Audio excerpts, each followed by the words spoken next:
नमो भगवते वासुदेवाय। ओम नमो भगवते वासुदेवाय। ओम नमो भगवते वासुदेवाय।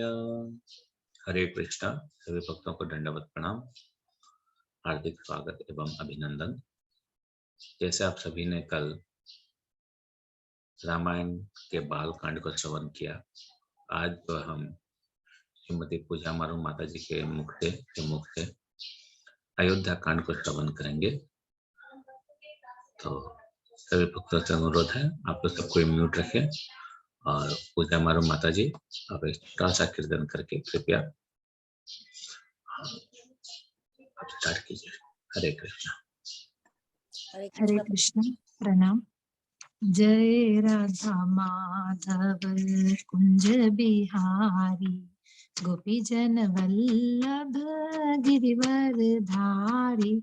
जय राधा माधव कुंज बिहारी, गोपी जन वल्लभ गिरिवर धारी। यशोदानंदन ब्रज जन रंजन, यशोदानंदन ब्रज जन रंजन। यमुना तीर बनचारी, यमुना तीर बनचारी। जय राधा माधव कुंज बिहारी, गोपी जन वल्लभ गिरिवर धारी। हरे कृष्ण कृष्ण कृष्ण हरे हरे, हरे राम राम राम हरे हरे। ओम अज्ञानतिमिरन्धस्य ज्ञानाञ्जनशलाकया चक्षुरुन्मीलितं येन तस्मै श्रीगुरुवे नमः। श्रीचैतन्यमनोभीष्टं स्थापितं येन भूतले स्वयं रूप कदा मह्यं ददाति स्वपदान्तिकं। वन्देऽहं श्रीगुरु श्रीयुतपदकमलं श्रीगुरुन् वैष्णवांश्च श्रीरूपं साग्रजातं सहगण रघुनाथान्वितान्तं सजीवं साद्वैतं सावधूतं परिजनसहितं कृष्णचैतन्यदेवं श्री राधा कृष्ण पादान सहगण ललिता श्री विशाखान्वितांश। हे कृष्ण करुणा सिंधु दीन बंधु जगतपते, गोपेश गोपिका कांत राधा कांत नमोस्तुते। तप्त कांचन गौरांगी राधे वृंदावनेश्वरी, वृषभानुसुते देवी प्रणमामि हरिप्रिये। वाञ्छाकल्पतरुभ्यश्च कृपा सिन्धुभ्य एव च पतितानां पावनेभ्यो वैष्णवेभ्यो नमो नमः। जय श्री कृष्ण चैतन्य प्रभु नित्यानंद, श्री अद्वैत गदाधर श्रीवासादि गौर भक्त वृंद। हरे कृष्ण कृष्ण कृष्ण हरे हरे, हरे राम राम राम हरे हरे।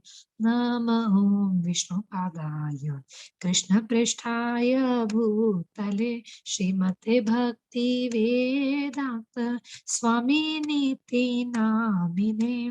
नमस्ते सारस्वते देवे गौरवाणी प्रचारिणे, निर्विशेष शून्यवादी पाश्चात्य देशतारिणे। हरे कृष्णा। आप सभी के चरणों में मेरा प्रणाम। कल हमने बालकांड श्रवण किया था। आज अयोध्या कांड में कुल 119 सर्ग है तथा इन सर्गों में सम्मिलित रूपेण श्लोकों की संख्या 4286 है। अयोध्या कांड जब से प्रारंभ होता है जब भगवान राम 27 वर्ष के हो जाते हैं और भरत और शत्रुघ्न उस समय अपने मामा युधाजित के साथ रह रहे होते हैं। तभी राम इधर अयोध्या में सबके प्रिय बन जाते हैं, और हो भी क्यों ना, क्योंकि वो भगवान विष्णु के ही अवतार हैं। राम भगवान के अनेक गुणों का वर्णन होता है।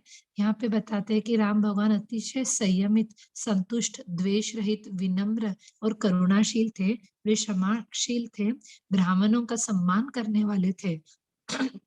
राम सदैव धार्मिक नियमों व सिद्धांतों के अनुसार ही आचरण करते थे। वो गलत आचरण करने वालों को दंडित भी करते थे और गुणी व्यक्तियों को पुरस्कृत करने में वह विवेकवान थे। घुड़सवारी, धनुर्विद्या में वो अत्यंत निपुण थे। एक दिन महाराज दशरथ की बहुत लंबी जब आयु हो चुकी थी, तब उन्होंने सोचा कि अब मैं बूढ़ा होने लग गया हूँ, तो अब राजकाज छोड़कर मुझे संन्यास लेने की तैयारी करनी चाहिए। तो उनके मन में ख़्याल आया कि क्यों ना राम को मैं राज्य सौंपूँ। तब उन्होंने अपने सभी मंत्रियों को विशिष्ट नागरिकों को बुलाया और अपना प्रस्ताव रखा। सभी लोग अत्यंत प्रसन्न हुए क्योंकि राम भगवान सबके प्रिय थे। उन्होंने वशिष्ठ मुनि से अनुरोध किया कि वे तत्काल तैयारियां आरंभ कर दें। सुमंत्र को बुलाया और भगवान राम को राजसभा में बुलाया। भगवान राम राजसभा में आते ही अपने पिता को दंडवत प्रणाम किए। पिता उन्हें जमीन से उठा के बोले, प्रिय राम, मैं अब बूढ़ा हो गया हूँ और कमजोर हो गया हूँ, इसलिए मेरा विचार है कि अब तुम मुझे राजकाज से संन्यास दे दो और ये सब अब तुम संभालो।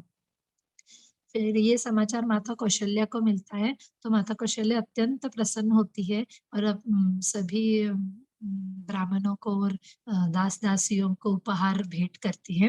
फिर भगवान राम के राज्याभिषेक की तैयारी होती है। भरत और शत्रुघ्न का आने तक का भी महाराज दशरथ इंतज़ार नहीं करना चाहते थे, क्योंकि उन्हें पता था कि कैकेयी और भरत और सब लोग है ना, उनके निर्णय से अत्यंत प्रसन्न होंगे।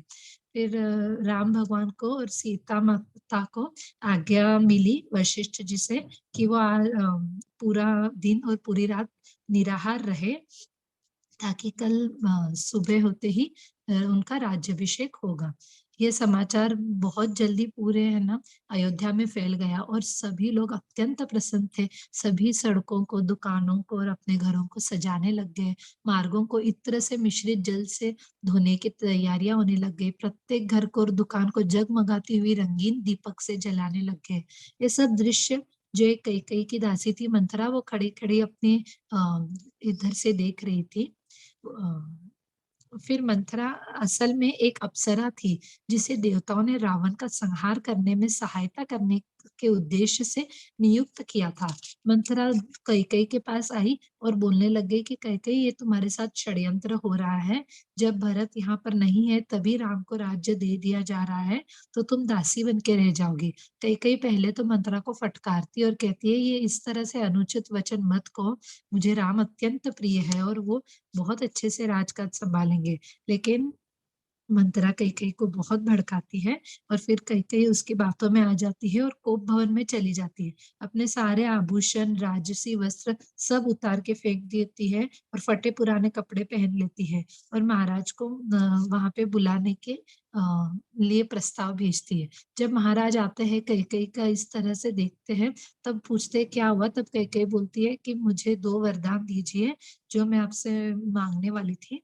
तो पहला वरदान कि भरत का राज्याभिषेक करना है और दूसरा कि राम को तत्काल वन में 14 वर्ष के लिए भेजना है। तब महाराज अत्यंत दुखी होते हैं, विलाप करने लग जाते हैं और कैकेयी को बहुत समझाते हैं कि ये तुम क्या बोल रही हो? तुम मेरे मृत्यु का कारण बनना चाहती हो क्या? राम चला जाएगा तो मैं मर जाऊँगा, सारी प्रजा, सारी अयोध्या तुमको कभी क्षमा नहीं करेगी। लेकिन कैकेयी बिल्कुल सुनना नहीं चाहती है और वो महाराज दशरथ से कहती है कि आप अपना वचन निभाइए, आगे देखा जाएगा जो होएगा। फिर महाराज ज़मीन पे गिर जाते हैं। उसी समय वहाँ पे सुमंत्र जी और वशिष्ठ जी आते हैं और जब उन्हें ये सब समाचार मिलता है, तब वशिष्ठ जी राम जी को बुलाने की आज्ञा देते हैं। तब सुमंत्र जी जाके राम जी को बुला के लेके आते हैं और पिता की ये हालत क्या हुई है करके देखते हैं, तो पिता तो कुछ भी नहीं बोल पाते हैं। तब अत्यंत कठोर वचनों में माता कैकेयी बोलती है कि मैंने तुम्हारे पिता से तुम्हारे लिए वनवास माँगा है और भरत का राज्याभिषेक माँगा है।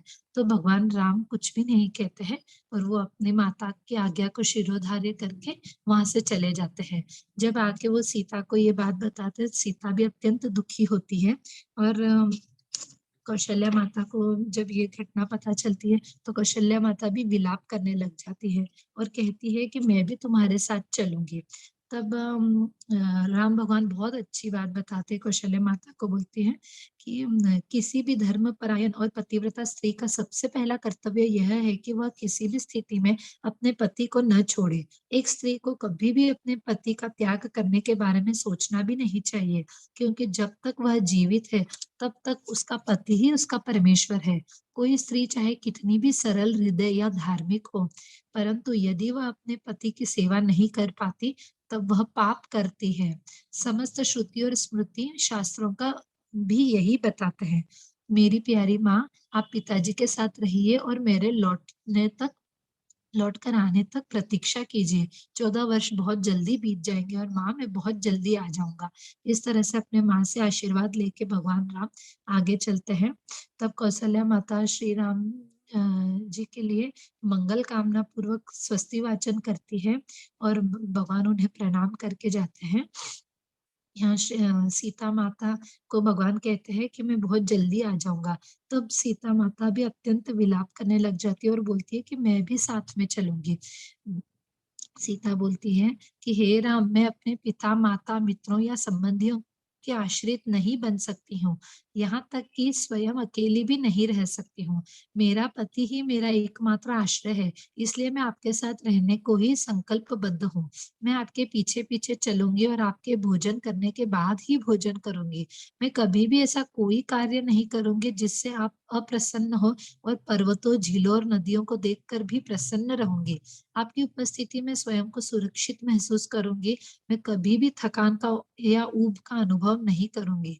आपके बिना मैं स्वर्ग में भी नहीं रहना चाहती। हे राम, मैं मात्र आपसे प्रेम करती हूँ। आपके बिना मैं निश्चित तौर पर मर जाऊंगी।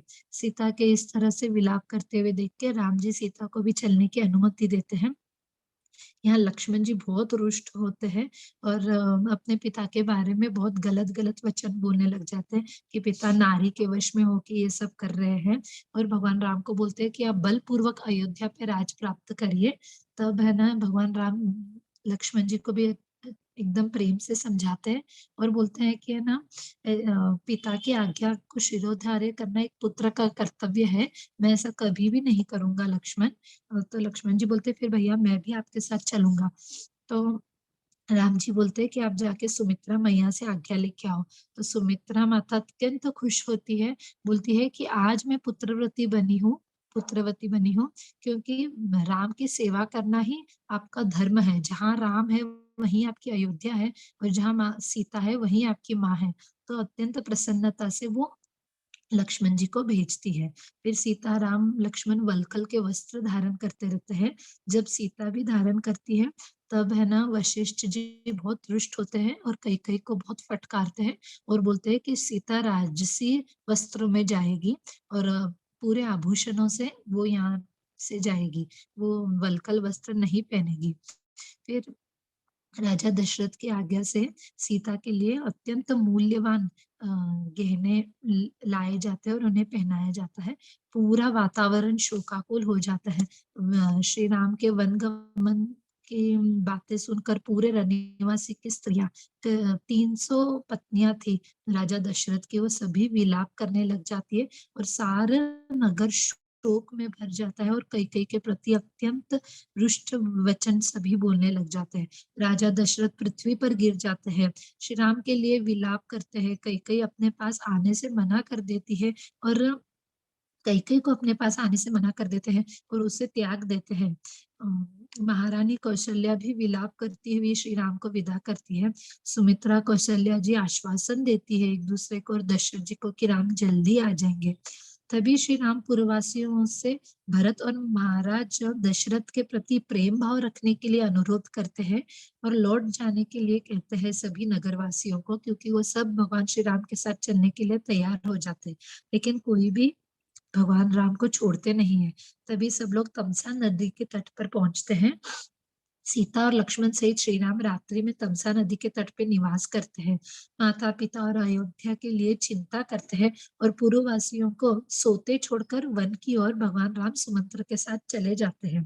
प्रातः काल उठने पर सभी नगरवासी देखते हैं कि राम चले गए हैं, तो वो सब निराश होकर अत्यंत विलाप करके अपने अपने घर को लौट जाते हैं। नगरवासी ने स्त्रियां भी बहुत विलाप करती है। सभी लोग वेद श्रुति ग्रामवासियों की बातें सुनते हुए श्री राम कौशल जनपद को लांग जाते हैं और वेद श्रुति गोमती एवं स्यंदिका नदियों को पार करके सुमंत्र से कहते हैं कि अब आप चले जाइए, हमें यहाँ पे छोड़ दीजिए गंगा के तट पर, हम यहाँ से चले जाएंगे। सुमंत्र भगवान राम को बहुत समझाते हैं कि मैं नहीं जाऊंगा, पिताजी ने, महाराज जी ने बोला है दशरथ जी ने कि आपको 4 दिन वन में घुमा करके मैं वापस लेके आ जाऊं, लेकिन भगवान राम उन्हें श्री राम की आज्ञा से गुह्य नाव मंगवाते हैं गुह्य से, और श्री राम सुमंत्र को बहुत समझाकर अयोध्यापुरी लौटने के लिए आज्ञा देते हैं और माता पिता आदि से कहने के लिए संदेश सुनाते हैं। सुमंत्र के वन में ही चलने के लिए आग्रह करने पर श्री राम उन्हें युक्ति पूर्वक समझाकर लौटने के लिए विवश करते हैं। फिर तीनों नाव पर बैठकर सीता जी गंगा जी से प्रार्थना करती है और वहां से सुमंत्र फिर चले जाते हैं। जब रास्ते में सुमंत्र जी जाते रहते हैं तब अपने मन को अत्यंत कोसते हैं, बोलते हैं मन यदि आज तू राम की बात नहीं सुनता था तो आज राम तेरे साथ में होते थे, ये तूने क्या किया, क्यों राम को छोड़ के आ गया। लक्ष्मण और सीता सहित श्री राम प्रयाग में गंगा यमुना संगम के समीप भरद्वाज आश्रम में जाते हैं। मुनि के द्वारा उनका अतिथि सत्कार होता है।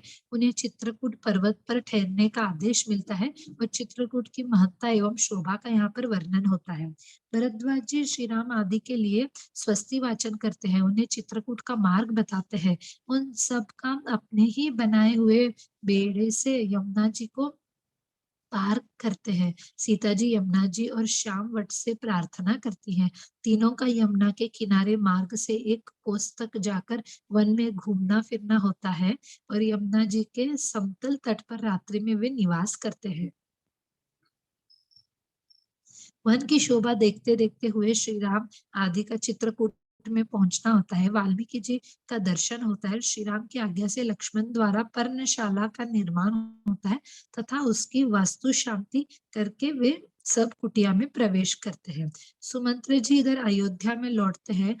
उनके मुख से और उनका खाली रथ देखकर पूरे नगरवासी फिर से विलाप करने लग जाते और राजा दशरथ और कौशल्या जी श्री राम को नहीं देख के मूर्छित होकर जमीन पे गिर जाते हैं। अंतरपुर की सभी रानियां आर्तनाद करने लग जाती हैं। भगवान राम सबके इतने प्रिय थे और वो नहीं लौटने पर पूरा माहौल अत्यंत विलापहीन हो जाता है। महाराज दशरथ की आज्ञा से सुमंत्र श्री राम और लक्ष्मण का संदेश सुनाते हैं। अगर के जो वो बोले थे कि मैं जल्दी आ जाऊंगा, 14 वर्ष जल्दी बीत जाएंगे। सुमंत्र द्वारा श्री राम के शोक से जड़ चेतन एवं अयोध्यापुरी की दुरावस्था का वर्णन होता है तथा राजा दशरथ विलाप करने लग जाते हैं।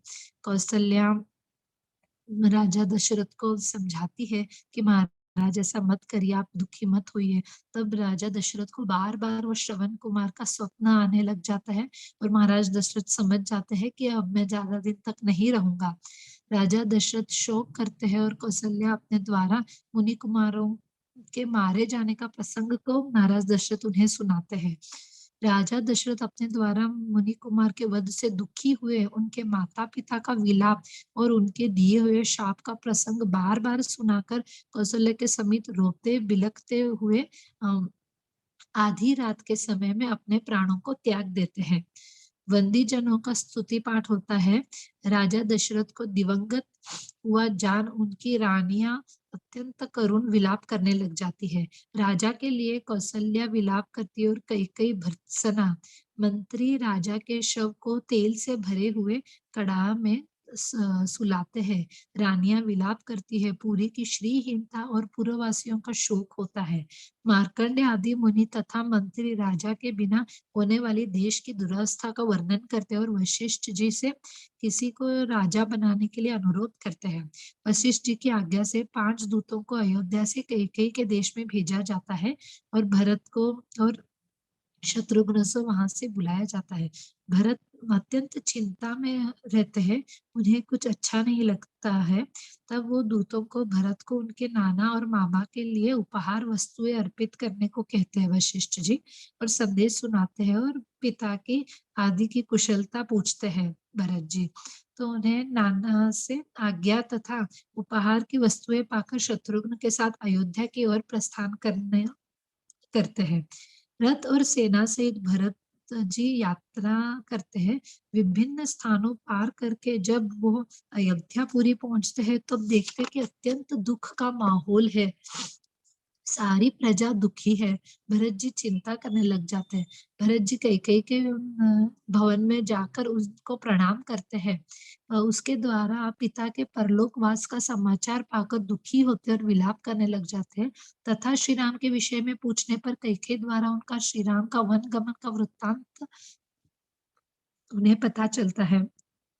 भरत कैकेयी को धिक्कारते हैं और कहते हैं, माँ तुमने ऐसा सोचा भी कैसे कि मैं भैया राम के बिना रहूंगा और राज्य का भोग करूंगा। माँ मैं तुम्हें आज के बाद माँ नहीं कहूंगा। और उसके प्रति महान रोष प्रकट करते हैं। भरत कैकेयी को कड़ी फटकार देते हैं और उन्हें छोड़ देते हैं और माता कौशल्या के पास जाकर शपथ खाते हैं कि माँ आप चिंता मत करिए, मैं भैया राम को लेके आऊंगा। भरत पिता के श्राद्ध में ब्राह्मणों को बहुत धन रत्न आदि का दान देते हैं। 13वें दिन अस्थि पंचय का शेष कार्य पूर्ण करने के लिए पिता की चिता भूमि पर जाकर भरत और शत्रुघ्न विलाप करते हैं और वशिष्ठ तथा सुमंत्र उन्हें खूब समझाते हैं। शत्रुघ्न रोष करते हैं और कुब्जा को घसीटकर उन्हें मारते हैं और भरत जी उन्हें कहते हैं कि ऐसा मत करो, भैया राम को अच्छा नहीं लगेगा, हम भैया राम को लेने जाएंगे। मंत्री आदि भरत से राज्य ग्रहण करने के लिए प्रस्ताव देते हैं। तब भरत राज्याभिषेक की सामग्री की परिक्रमा करते हैं और श्री राम को ही राज्य का अधिकारी बताकर उन्हें लौटा लेने के लिए कहते हैं। अयोध्या से गंगा तट तक सरम्य शिविर और कूप आदि से युक्त सुखद राजमार्ग का निर्माण होता है। प्रातः काल के मंगल वाद्य घोष को सुनकर भरत जी दुखी होते हैं और उसे बंद कर कर विलाप करते हैं। वशिष्ठ जी सभा में आकर मंत्री आदि को बुलाने के लिए दूत भेजते हैं। वशिष्ठ जी भरत को राज्य पर अभिषेक होने के लिए आदेश देते हैं तथा भरत जी उसे अनुचित बताकर अस्वीकार करते हैं और श्री राम को लौटा लाने के लिए स्वयं वन में चलने की तैयारी करने लग जाते हैं। भरत जी वन यात्रा और श्रृंगवेरपुर में रात्रि में वास करते हैं। निषाद राज गुह्य अपने बंधुओं को नदी की रक्षा करते हुए युद्ध के लिए तैयार रहने का आदेश दे भेंट की सामग्री ले भरत के पास जाते हैं और उनसे आतिथ्य स्वीकार करने के लिए अनुरोध करते हैं। निषाद राज गुह्य के द्वारा लक्ष्मण के संभाव और विलाप का वर्णन होता है। भरत मूर्छित से हो जाते हैं जब वो अपने भैया राम की और लक्ष्मण की हालत सुनते हैं और शत्रुघ्न और सभी माताएं भी दुखी हो जाती है। और जब भरत होश में आते हैं तब गुह्य से श्री राम के भोजन और शयन के आदि के विषय में पूछते हैं और गुह्य उन्हें बताते हैं। श्री राम जी की कुश शैया देखकर भरत शोकपूर्ण उद्गार तथा स्वयं भी वल्कल और जटा धारण करके वन में रहने का विचार प्रकट करते हैं। भरत सेना सहित गंगा पार करके भरद्वाज के आश्रम पर जाते हैं। भरत और भरद्वाज मुनि की भेंट एवं बातचीत तथा मुनि अपने आश्रम पर ही ठहरने का आदेश देते हैं। भरद्वाज मुनि के द्वारा सेना सहित भरत का दिव्य सत्कार होता है। भरत भरद्वाज मुनि से जाने की आज्ञा लेते हुए श्री राम के आश्रम पर जाने का मार्ग जानते हैं और मुनि को अपनी माताओं का परिचय देकर वहां से चित्रकूट के लिए सेना सहित प्रस्थान करते हैं। सेना सहित भरत चित्रकूट में आते हैं और श्री राम सीता को चित्रकूट की शोभा देखते हुए वो पाते हैं। मंदाकिनी की नदी के तट पर की शोभा वर्णन होती है।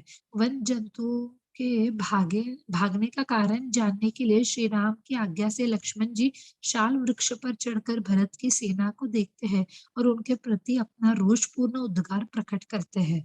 श्री राम लक्ष्मण के रोष को शांत करके भरत के संभाव का वर्णन करते हैं। लक्ष्मण जी लज्जित होते हैं और श्री राम के पास आकर खड़े हो जाते हैं। तब जब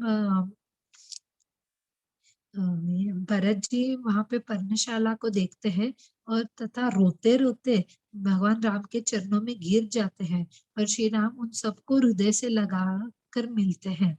श्री राम भरत को कुशल प्रश्नों के बहाने राजनीति का उपदेश देते हैं। श्री राम भरत से वन में आगमन का प्रयोजन पूछते हैं। भरत उनसे राज्य ग्रहण करने के लिए कहते हैं और श्री राम उसे अस्वीकार कर देते हैं। भरत पुनः श्री राम के राज्य ग्रहण करने का अनुरोध करके उनसे पिता की मृत्यु का समाचार बताते हैं। श्री राम आदि विलाप करते हैं, पिता के लिए जलांजलि दान, पिंड दान और रोदन करते हैं।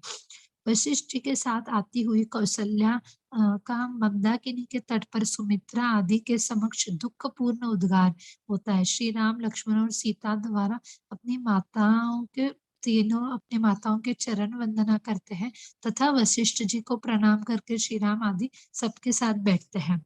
भरत श्री राम को अयोध्या चलकर राज्य ग्रहण करने के लिए बहुत बहुत मनाते हैं, लेकिन श्री राम कहते हैं कि मैं नहीं आऊंगा, 14 वर्ष पूर्ण होने पर ही मैं भरत लौटूंगा। तो भरत अत्यंत दुखी होते हैं। तो वशिष्ठ जी के समझाने पर भी श्री राम को पिता की आज्ञा का पालन करने से विरत होते न देख भरत धरना देने को तैयार हो जाते हैं। कहते हैं कि मैं भी नहीं जाऊंगा। फिर श्री राम उन्हें समझाकर अयोध्या लौटने की आज्ञा देते हैं। ऋषिजन भरत को श्री राम की आज्ञा के अनुसार लौट जाने की सलाह देते हैं। भरत पुनः श्री राम के चरणों में गिरकर उन्हें चलने की खूब प्रार्थना करते हैं। फिर श्री राम जी उन्हें अपने चरण पादुका देकर सबको वहां से विदा करते हैं। भरत भरद्वाज से मिलते हुए अयोध्या को लौट आते हैं। भरत अयोध्या की दुरावस्था का दर्शन तथा अंतःपुर में प्रवेश करके भरत अत्यंत दुखी होते हैं। भरत नंदीग्राम में जाकर श्री राम की चरण पादुकाओं को राज्य पर अभिषिक्त करके उन्हें निवेदन पूर्वक राज्य का सब कार्य करते हैं।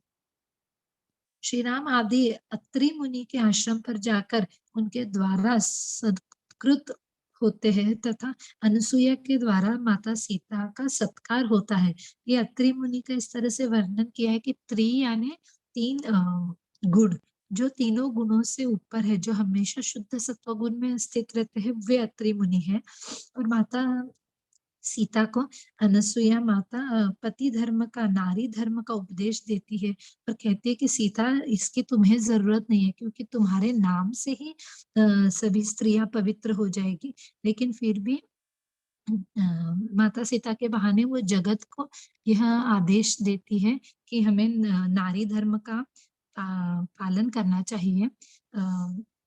अनसुईया माता बहुत अच्छे शिक्षा देती है कि पति चाहे कैसा भी हो, लेकिन पत्नी को उनकी सेवा करनी चाहिए, क्योंकि वृंदा को भी भगवान तभी प्राप्त हुए थे जब उन्होंने अपने पति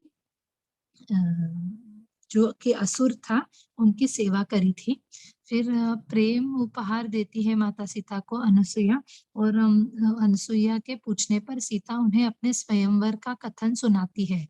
अनसुईया की आज्ञा से सीता उनके दिए हुए वस्त्राभूषण को धारण करके श्री राम जी के पास आती है तथा श्री राम आदि रात्रि में आश्रम पर रहकर प्रातः काल अन्यत्र जाने के लिए अत्रि ऋषि से आज्ञा लेते हैं।